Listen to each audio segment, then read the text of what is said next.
Hello los amigos. Dans cette vidéo, je vais répondre à une question qui m'a été posée, mais j'avoue que je me suis aussi posé cette question. Et je pense que tout le monde, plus ou moins, s'est posé la même question dans le contexte actuel depuis que Monsieur Poutine a pris la décision. Après, c'est la géopolitique, peut-être on en parlera un jour, depuis qu'il a pris la décision d'aller faire une promenade, entre guillemets, en Ukraine, parce que pour lui, il pensait que c'était une promenade de quelques jours. Il attaque, il assiège, il rentre à Kiev, il change le gouvernement comme si c'était un truc qui se faisait comme ça du jour au lendemain. Et puis il va en retraite avec une victoire stratégique, tout en gardant, voire renforçant le prestige de la puissance russe. Je m'arrête là pour ne pas aller plus loin, puisque c'est pas l'objet. Mais bon, c'est-à-dire depuis le contexte qui dure depuis mi-mars, les investisseurs immobiliers se posent la question, qu'adviendra-t-il de mes investissements immobiliers en cas de guerre? Surtout que même la France a été menacée par une frappe nucléaire, on le sait très bien. Ou alors, au moins en attendant, est-ce que je devrais investir en immobilier? Parce que si je vais investir, je vais faire une opération, c'est très bien que l'immobilier n'est pas aussi liquide que la bourse. Si je fais une opération aujourd'hui et dans 2 semaines, juste après, enfin, c'est pas 2 semaines, dans quelques mois après le passage chez la case, chez le notaire, il y aura une frappe nucléaire sur Paris ou bien en Île-de-France, mon petit investissement, il sert plus à rien. On va commencer par la première question.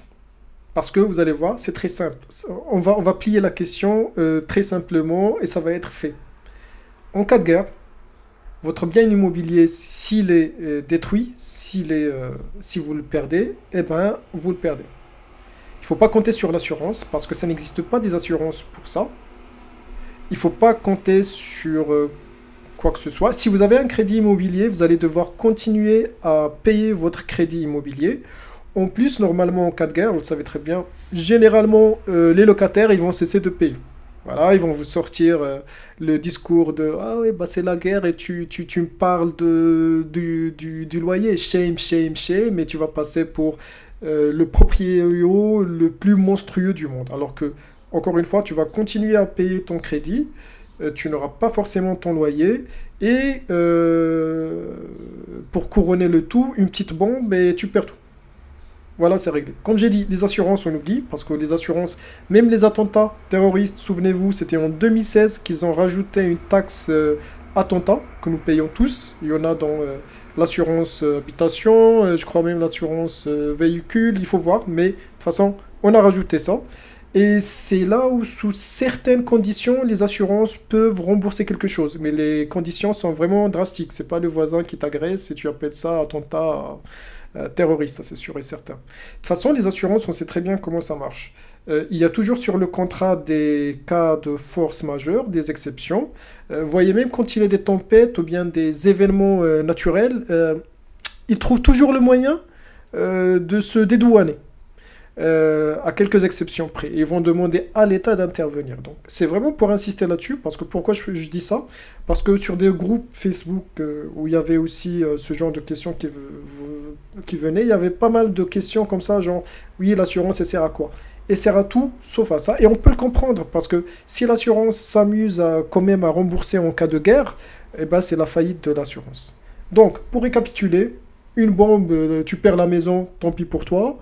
Le locataire, il faut s'attendre à ce qu'il ne paye pas. De toute façon, c'est la crise financière et économique qui vient avec la guerre. Et généralement, c'est l'inflation, c'est la stagflation, il n'y a pas de souci. Et les assurances, il ne faut pas compter dessus. Et c'est comme ça. Et il n'y a rien à dire. Ça, c'est la théorie. Heureusement, ça, c'est la bonne nouvelle.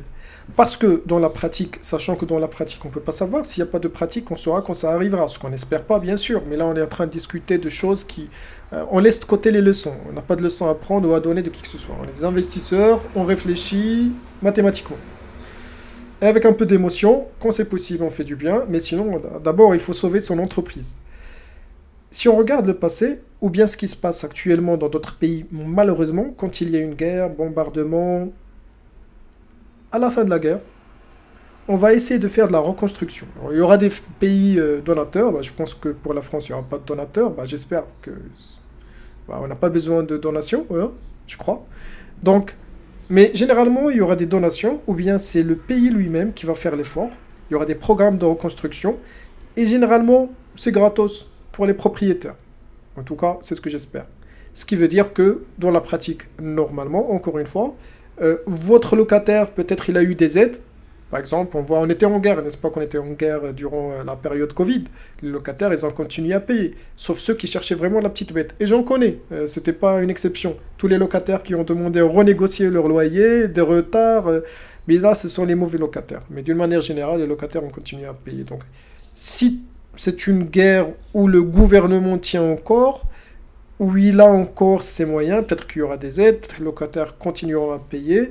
Et le plus important, c'est que si vous avez un crédit, je crois qu'en cas de guerre, il y aura un état d'exception où on va quand même décider de ne pas exproprier ou bien faire des saisies sur des biens. Quand même, c'est la moindre des choses. À moins qu'on ait un gouvernement, c'est même pas des fachos là, c'est un gouvernement de traîtres qui a pour objectif de détruire la structure sociétale et économique du pays. Ce qui est quand même un niveau très avancé. Donc, j'ai du mal à penser qu'en cas de guerre, déjà en cas de guerre, peut-être la banque qui détient le crédit, elle-même, elle aurait subi le même sort que l'appartement, le logement dont on parle, si tu vois de quoi je parle. Et puis j'ai du mal à voir un huissier qui va se déplacer pour exproprier un propriétaire, quand même. On parle d'une guerre. Normalement, l'huissier, il est sur le front, au même titre que moi, toi. Déjà que tous les hommes, que tous les citoyens. Les citoyennes, on verra, normalement, c'est dans le social, c'est dans le support. Mais bon, voilà. Donc, pour récapituler, d'un point de vue théorique, là, il y aura une reconstruction, il y aura peut-être des aides. C'est pas aussi simple que ça, que de tout perdre. Et puis, et ça c'est très important, normalement, il y a toujours un moyen, parce que quand il y a une guerre, on est en effort de guerre, on est en mode guerre, et on essaie, il y a des informations, il y a des ressources qui sont très stratégiques que l'État va, je parle même pas du gouvernement, je parle de l'État, va essayer de conserver quelque part. Parmi ceux-ci, les informations sur les registres de propriété. Comme ça, à la fin de la guerre, on sait qui y est le propriétaire de quoi. Et combien même, ce qui est quand même très rare, si ça arrive qu'on perde ces informations, il y a d'autres moyens, genre les témoins, l'information un peu collective. Ça, ce sont des choses qui sont arrivées dans des pays malheureusement qui connaissent la guerre, qu'on connaît tous. Ce sont des pays arabes, hein. On ne va pas tourner autour du pot, comme par hasard, malheureusement, ça tombe sur les pays arabes. Donc là, au moins, on peut apprendre de leur expérience. C'est très triste de dire ça comme ça. Moi voilà. Donc, on a parlé de la théorie, on a parlé de la pratique. Dans la réalité, bien sûr, personne ne sait ce qui se passe, ni ce qui va se passer. Maintenant, revenons à un sujet qui est quand même plus important. Faut-il investir ou pas? Alors, là, je vais répondre sur deux tons. Faut-il investir avant la guerre? Faut-il investir après la guerre? Ou bien durant la guerre? On va commencer par la question la plus simple, durant la guerre. Bah, encore une fois, c'est glauque comme sujet. Durant la guerre, je crois qu'on aura d'autres priorités. C'est déjà de survivre. Les siens, la santé, bah, c'est même pas la santé, c'est survivre tout court. Mais là, on est en train de parler d'une manière très pragmatique. Durant la guerre, on sait très bien qu'il y aura une crise financière, économique, tout ce qu'on veut. L'argent dans la banque, faut pas compter dessus. Si jamais il y aura encore une banque, bah, l'argent, ça va être au compte-gouttes. Il vaut mieux être liquide et avoir beaucoup d'argent dans les valises. Même si cet argent ne vaudra pas grand-chose. Mais déjà l'avoir dans les valises. On sait très bien que le prix de l'immobilier, il y aura un mouvement de panique. Les résidences principales, on va les conserver, c'est normal, les gens ils ont tendance à rentrer chez eux. Mais pour tout ce qui est secondaire, les gens ils vont chercher quand même à vendre. Encore faut-il trouver des acheteurs. Donc, dans cette guerre, il y aura des opportunités, encore une fois, c'est triste, mais bon, il y aura des opportunités d'affaires. Il faut juste savoir quand investir, avoir le liquide, faire le bon calcul par rapport à l'inflation, à la valeur de l'argent, etc. Et normalement, et de préférence, il vaut mieux rentrer vers la fin de la guerre. Parce que si tu rentres, tu achètes au début de la guerre et après... déjà au début de la guerre, ça veut dire que ça peut s'empirer encore plus. Mais surtout, il y aura encore des bombes qui vont tomber, des missiles. Donc, il vaut mieux que ce soit vers la fin de la guerre. La guerre, c'est un reset, il ne faut jamais l'oublier. Et les fortunes se font et se défendent durant les crises. Donc, c'est peut-être une crise où les gens peuvent s'en sortir. Je crois que je vais désactiver les commentaires sur cette vidéo. Je vais en venir. Je vais en venir. Parce qu'on ne maîtrise pas ce qui se passe dans la vidéo aujourd'hui. On est 200 sur cette chaîne et je m'en félicite. Mais demain, peut-être ça sera différent et les gens comprendront pas le mindset. Il y aura quelqu'un qui sera de passage. Ouais, tu me parles de la guerre. Donc, ça, c'est l'opportunité si on reste rien que sur le principe de la guerre. Maintenant, il faut voir un peu plus loin. S'il faut acheter, eh bien, où il y aura des opportunités d'achat et de revente. Ça va pas être à Paris, ça c'est sûr et certain. Ça va pas être dans les grandes agglomérations parce que elles sont visées par les missiles. C'est normal. Et en plus, pas de bol, je pense que la guerre, ça va être une guerre nucléaire. Donc, non seulement les missiles, mais c'est des missiles, c'est nucléaire.